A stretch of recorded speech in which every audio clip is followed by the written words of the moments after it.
The last one, Lynda? Listen. If you walk away with anything from today, we said it was the power of listening. Please listen, because listening is going to help us understand and move forward. If we don't listen to what somebody's saying, again, like Larry King had said, that every day he wakes up, Larry King, the journalist or the interviewer, every day he says, if I'm not going to listen today, I'm not going to learn anything. I'll learn nothing by speaking.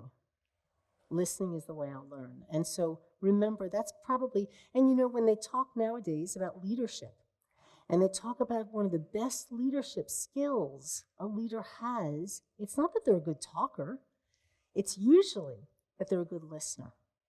And then they lead by example. But they listen, because if you don't know who you're working with and understand what their feelings are or their concerns are, you can't be a good leader. Absolutely. Absolutely. The last one, this is, I think, the last one.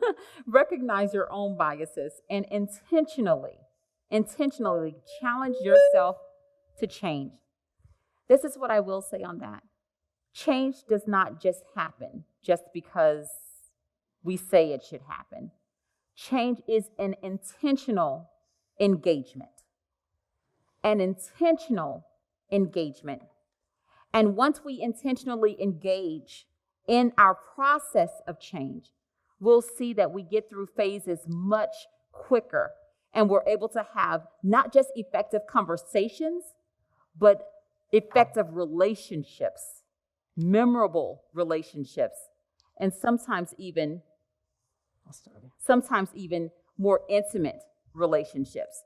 So we definitely want you to recognize your own biases.